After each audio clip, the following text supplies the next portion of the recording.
Selamat datang ke sesi kupasan kita hari ini. Kita akan tengok bahan rujukan yang dikongsi.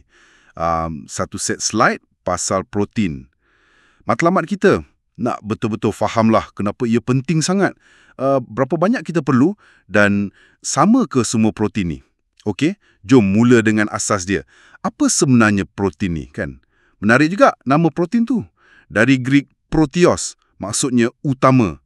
Memang kenalah sebab dia blok binaan asas untuk semua benda dalam badan kita. Sel, kulit, otot, enzim, hormon pun sama. Kiranya asas kekuatan badan lah. Betul tu. Dan fungsi dia, kritikal. Cuba bayangkan, dia penting untuk tumbesaran, baiki tisu, bantu rasa kenyang lama sikit.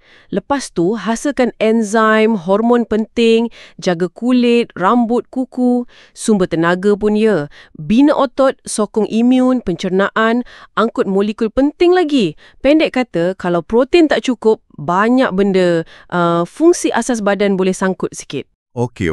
Ni penting ni, berapa banyak sebenarnya kita perlukan. Garis panduan umum kata, minimum 0.8 gram darab berat badan kan, untuk elak kurang.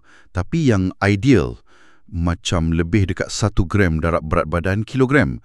Kalau orang aktif sukan, lagi tinggilah kan? Ya, betul. Atlet daya tahan, contohnya, mungkin perlu dalam 1.2 ke 1.4 gram per kg.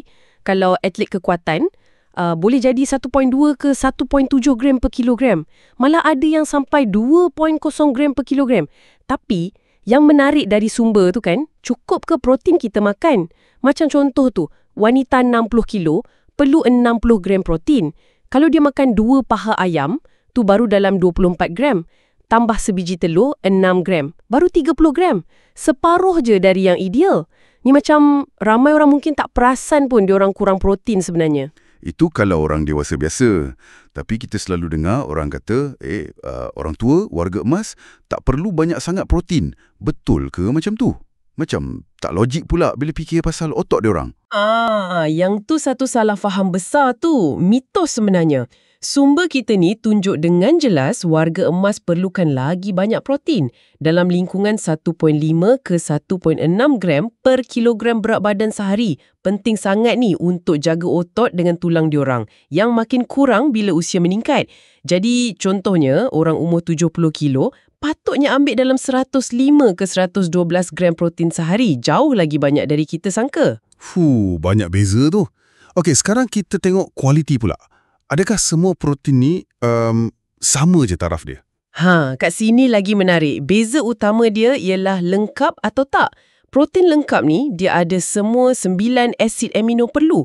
Badan kita tak boleh buat sendiri benda ni. Contohnya macam daging, ikan, telur, tenusu dan soya pun termasuk. Protein tak lengkap pula, dia kurang 1 atau lebih asid amino perlu ni. Macam kekacang, biji ren. Badan kita kena ada semua 9 tu untuk bina protein sendiri. Macam itulah. Dan sumber ni nampaknya macam tekan betul pasal peralihan ke protein tumbuhan. Kenapa agaknya ya? Ada sebut pasal kajian besar, lebih 130,000 orang, dekat 30 tahun kajian tu. Hasil dia, agak terkejut juga, ganti 3% je kalori protein haiwan dengan protein tumbuhan, risiko kematian turun 34%. Kalau ganti daging merah je pun, dah turun 19%.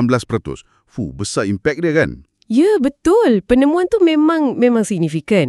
Pasal soya pula, secara spesifik, ada meta-analisis gabungan 38 kajian klinikal.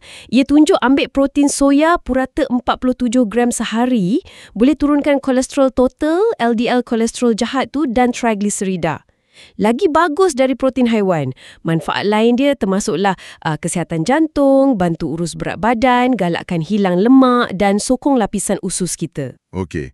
Bahan rujukan tu ada sebut contoh spesifik minuman protein soya Nutrilite. Apa yang patut kita tahu pasal produk ni dari data yang ada? Okey.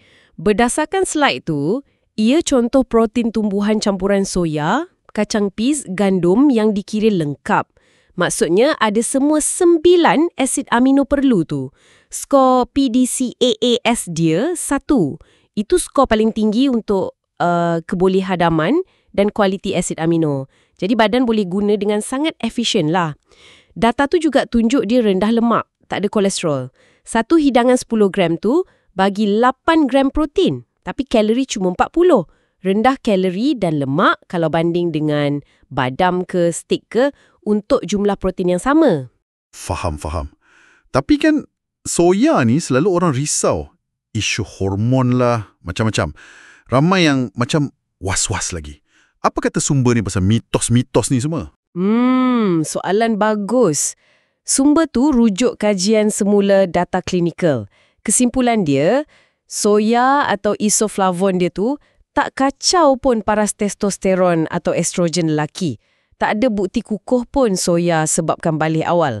Meta-analisis lain pun tunjuk soya tak bagi kesan buruk pada hormon thyroid. Kena faham, isoflavon ni walaupun panggil phytoestrogen, cara dia berfungsi tu lain sangat dari estrogen badan kita. Bukan sama. Oh, okey. Itu penjelasan penting tu. Jadi, lepas kita kupas semua ni kan, apa agaknya 3 perkara utama yang pendengar patut pegang untuk optimumkan pengambilan protein dorang? Baik, berdasarkan sumber tu, 3 kunci utama dia. Pertama, jumlah. Cuba capai target lebih kurang 1 gram protein per kg berat badan ideal anda setiap hari.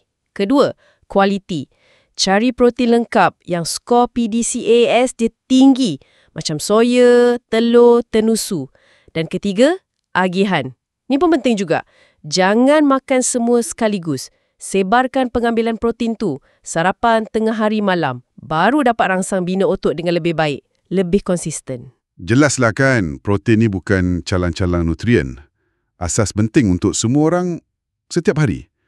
Kualiti, agihan, sama penting macam jumlah. Ya, betul tu. Dan sebagai penutup kan, satu soalan untuk anda semua fikirkan. Kalau tengok kelebihan protein tumbuhan macam soya ni, dari segi sihat, lestari, macam mana agaknya cara kreatif dan sedap untuk kita masukkan lebih banyak dalam makanan harian kita? Mungkin cara yang lagi menarik dari sekadar bancu minum je kan? Terima kasih banyak-banyak kerana luangkan masa bersama kami meneroka dunia protein yang sangat menarik ni. Jumpa lagi.